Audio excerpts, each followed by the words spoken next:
បាទសូមជម្រាបសួរពុកម៉ែបងប្អូនទាំងអស់គ្នាដែលចូលចិត្តតាមដានទស្សនាព័ត៌មានតាម YouTube បាទថ្ងៃនេះដែលខ្ញុំមានព័ត៌មានថ្មីមួយទៀតហើយបាទតាក់ទងនឹងបញ្ហាសន្តិសុខនិងសង្គមបាទចេះរកនឹកវិធីបោកប្រាស់គេឃើញតែចុងក្រោយបាត់ដំបងជនសង្ស័យចំនួន2នាក់ត្រូវបានសមត្ថកិច្ចឃាត់ខ្លួនពាក់ព័ន្ធករណីឆោបោកក្រោយពីបានយកក្រវិលកំប៉ុងស្រាបៀរកេនស្បឺតនិងអង្គរคล้ายមកបដូររង្វាន់កាលពីថ្ងៃទី12ខែឧសភាឆ្នាំ2018នៅភូមិអូពងមាន់ឃុំតាគ្រាស្រុកបាណុនខេត្តបាត់ដំបងបាទនេះគឺជារូបភាពបាទជនសង្ស័យ2នាក់បាទដែលបន្លំបាទយកក្រវិលកំប៉ុងបោះកេនស្បឺតហើយនឹងអង្គរយកមកបដូរបាទជាងវ័នคล้ายបាទជនសង្ស័យទាំងពីរនាក់ទី1មានឈ្មោះឆាន់សុជាភេទប្រុសអាយុ17ឆ្នាំនៅភូមិមណ្ដងព្រីងសង្កាត់អូរម៉ាល់ក្រុងបាត់ដំបង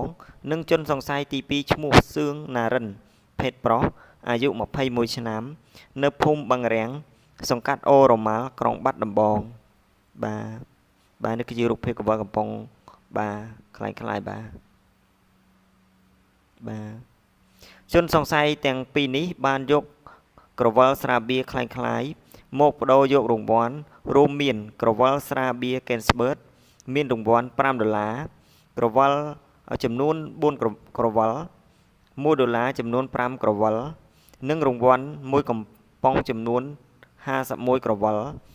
និងក្រវិលស្រាបៀរអង្គររង្វាន់1កំប៉ុងចំនួន28ក្រវិលទៅដូរឈ្មោះខនសារ៉ែនភេទស្រីអាយុ30ឆ្នាំ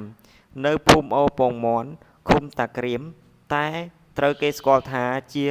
ក្រវិលคล้ายបាទនេះគឺជារូបភាពបាទករណីនេះសមត្ថកិច្ចឃាត់ខ្លួនជនល្មើសតាមបណ្ដឹងរបស់តំណាងចែកចាយស្រាបៀរកេនស្បឺតពីថ្ងៃទី11ខែឧសភាឆ្នាំ2018នៅម៉ោង 8:30 នាទីនៅអធិការដ្ឋានហើយបញ្ជូនទៅកាន់ការិយាល័យជំនាញនៃស្នងការដ្ឋាននគរបាលខេត្តនៅរសៀលថ្ងៃទី12ខែឧសភា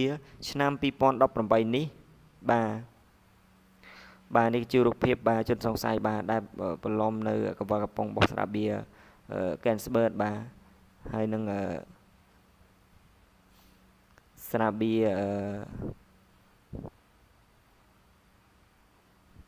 អង្គរបាទអញ្ចឹងមានន័យថាពួកគាត់ពីរនាក់ហ្នឹងគឺខ្លាយបន្លំបាទយកទៅបដូរក្រវិលកំប៉ុងបាទអញ្ចឹងសម្រាប់ព័ត៌មានថ្ងៃនេះមានតែប៉ុណ្្នឹងបាទសូមបងប្អូនជួយ like និង subscribe ផងដើម្បីទទួលបានព័ត៌មាននិងវីដេអូថ្មីទៀតបាទសូមអរគុណ